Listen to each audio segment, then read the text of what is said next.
한 한국의 예능 방송에서 한국 학생이 뉴질랜드의 학교에 가서 암산 실력으로 친구들을 깜짝 놀래키는 장면이 방영된 적이 있습니다. 그게 연출만이 아님을 이 사연을 보면 알 수 있을 듯하네요. 안녕하세요. 저는 뉴질랜드에 사는 여자 고등학생입니다. 제 이름은 리아나이고 저는 뉴질랜드의 작은 마을인 웨스트포트에 살고 있어요. 웨스트포트는 뉴질랜드의 서쪽에 위치한 작은 해안 마을로 자연의 아름다움이 매력적인 곳이에요. 저는 마음이 안 좋을 때면 종종 바다를 보러 나가 한동안 앉아있기도 해요. 어렸을 때부터 습관이 된 것 같은데 크면서 바다만 바라보고 있는 시간이 더 길어지곤 했습니다. 그리고 그런 데에는 이유가 있었죠. 저는 원래 부모님과 큰 도시에 살고 있었지요. 그런데 웨스트포트는 조용한 작은 마을이지만 휴가철이 되면 액티비티를 하는 사람들이 많이 찾는 곳이기도 하거든요.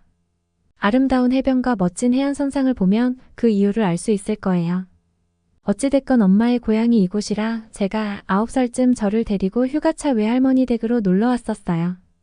바로 그때 저를 외할머니에게 맡겨놓고 액티비티를 하러 떠났던 부모님에게 사고가 생겼어요. 그 끔찍한 사고로 저는 부모님과 영영 이별을 해야만 했습니다. 그래서 저는 종종 바다를 원망하며 해안길을 달리기도 하고 어느 날은 부모님을 그리워하며 울기도 하며 바다를 하염없이 바라보곤 했어요. 외할머니는 이내 마음을 굳게 먹고 저를 바라보셨어요. 이렇게 될 줄 알고 너를 나에게 맡겨두었나 보다. 라고 말씀하시며 할머니는 저를 끌어안으셨죠. 그리고 저는 그때부터 외갓집인 이곳에서 살았어요. 할머니는 원래 운영하고 계시던 가게를 더 열심히 운영하셨어요. 본인이 열심히 돈을 벌어 손녀를 책임져야 한다고 생각하셨던 것 같아요. 우리 마을은 마오리족의 유물이 있는 곳이기도 해서 할머니는 관광객을 대상으로 기념품과 잡화 같은 것을 파는 마트를 운영하고 계셨거든요. 저는 갑자기 부모님도 친구들도 모두 잃어버리고 작은 마을에서 살게 되어 마음의 병을 앓았던 것 같아요. 그렇지만 어린 저는 그걸 몰랐고 그냥저냥 이렇게 컸어요. 그러다 중학교 때부터는 제가 너무 말수도 없고 어둡다 보니 친구들도 잘 못 사귀게 되었어요. 그런데 그 문제가 사춘기가 되니 잘못되었음을 직감하겠더라고요. 그땐 친구가 참 많이 필요한 시기잖아요. 그즈음 학교에 한국인 친구가 전학을 왔어요. 한국에서 계속 살다가 갑자기 뉴질랜드로 오게 되었다고 했죠. 처음에 저는 그 친구에게 별 관심이 없었어요. 그렇지만 한동안 지내다 보니 이 친구와 친해져 볼까 하는 생각이 들었죠. 왜냐하면 저는 친구가 필요했고 그 친구도 친구가 필요해 보였어요. 우린 둘 다 말주변이 없고 뭔가 성격도 비슷한 느낌이 들었어요. 그래도 선뜻 다가가지는 못하고 그냥 지켜보고만 있었죠. 10월의 어느 날이었어요. 저는 또 바닷가로 나가야 했죠. 바로 부모님이 돌아가신 날이었거든요. 휴가철이라 사람들이 많은 곳을 피해 한적한 곳에서 부모님을 그리워하며 멍하니 있을 때였어요. 한국에서 온 그녀가 보이는 거예요. 그녀는 전화기를 붙잡고 울고 있었어요. 저는 뭔가 보면 안 될 것을 본 것 같아 들키지 않게 조용히 물러나려고 했어요. 그 순간 그녀와 눈이 마주치고 말았습니다. 그리고 나니 제가 못 볼 걸 본 것처럼 가버리면 예의가 아닐 것 같아 그녀가 괜찮아지길 기다렸습니다. 저와 같은 마음으로 같은 곳에 있는 친구가 있다는 게 반갑기도 하고 위로해주고 싶어서였을까요? 알 수 없는 한국어로 통화를 끝낸 친구는 저에게 다가왔어요. 너 한국어 아니? 그녀가 물었어요. 저는 모른다고 대답했죠. 그랬더니 눈물을 닦고 미소를 띤 채 친구가 말했어요. 그럼 다행히 내 통화 내용은 못 들었겠군.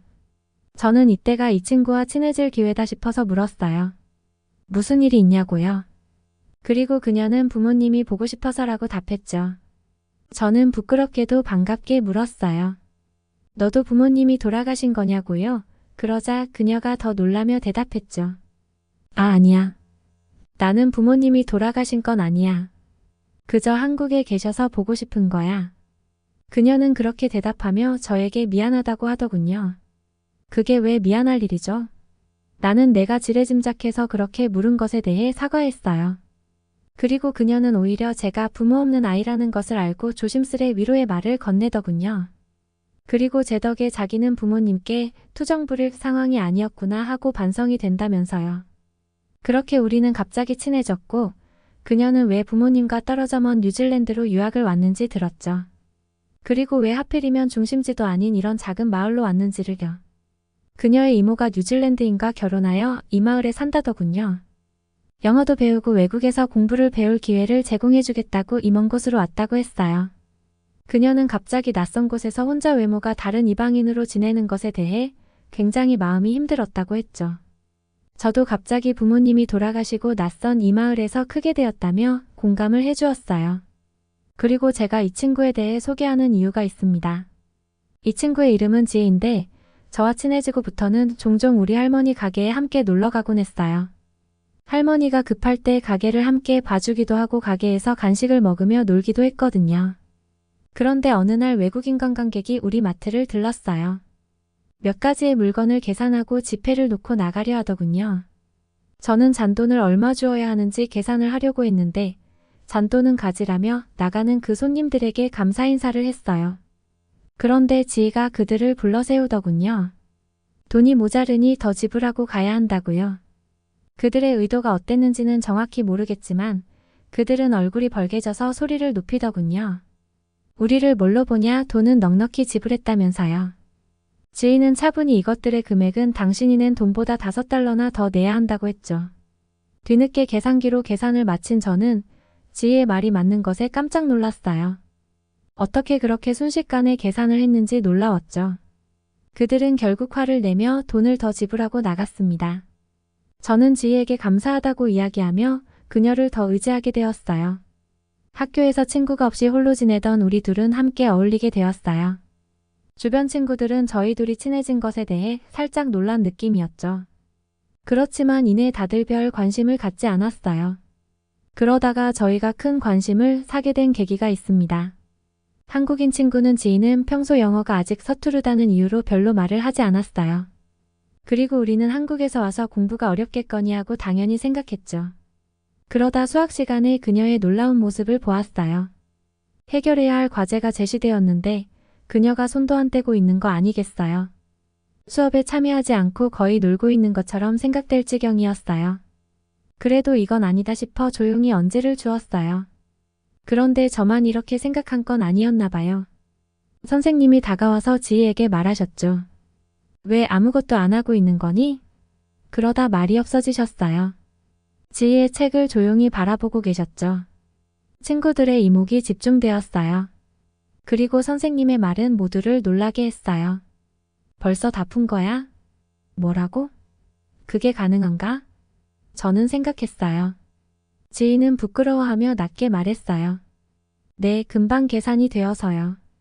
흔적도 없이 답을 써놓은 책을 보며 선생님은 어리둥절하게 물었어요. 어떻게 계산을 했다는 거야? 지희는 답했죠. 머릿속으로 암산을 했어요. 그러자 친구들이 더 이상 참지 못하고 우르르 지희 책상으로 몰려갔어요. 그리고 곧 이유를 알게 되었죠. 지희의 설명에 따르면 한국에서는 벌써 초등학생 저학년 때부터 곱셈을 외운다고 하더군요. 그걸 왜 외우냐고 되물었지만 지희가 하는 것을 보면 그건 놀라운 방식이라는 생각이 곧 들더군요. 그녀는 어릴 때부터 곱셈의 답이 머릿속에 프로그래밍화되어 있어서 암산으로 술술 계산이 되더라고요. 우리는 계산기를 내밀며 이것이 있잖아? 라고 말했지만 곧 더 말할 수가 없었어요. 간단한 계산은 그녀가 계산기보다 더 빠르더라고요. 생각해보니 그녀가 가게에서 계산이 그렇게 빨랐던 이유가 있었어요. 종종 저나 할머니가 실수할 때 다시 계산해. 잘못되었다고 말하던 그녀였거든요. 계산기보다도 정확하다니 말이 되나요? 친구들은 지희에게 한국에서는 어떤 걸 배우는지 궁금하다며 그 후로 많이들 말을 걸어왔어요. 그리고 우리 둘은 친구들에게 둘러싸여 금세 모두와 친해졌죠. 지희가 아니었으면 전 아직도 혼자였을 거예요. 지희는 처음에는 빨리 한국으로 돌아가고 싶다고 하더니 저와 인연을 함께 한 후에는 더 있어도 좋을 것 같다고 말해주었어요. 그렇지만 그녀는 계속해서 있을 수는 없었고 결국 돌아가게 되었어요. 그녀는 웨스트포트를 떠나는 날 저를 안고 눈물을 흘렸어요. 부모님을 그리워하는 너에게 친구를 잃는 아픔까지 남기고 가야 하다니 너무 미안하다며 엉엉 울었죠. 그녀는 저와 할머니에게 곱셈표를 선물해주고 갔어요. 자기가 없어도 손해보지 말라면서 곱셈을 외우는 법을 알려주었죠. 저는 그런 지혜의 마음이 너무도 느껴져서 울 수밖에 없었어요. 지희는 한국을 가서도 계속해서 연락을 유지하고 저의 안부를 자주 물어주고 있어요.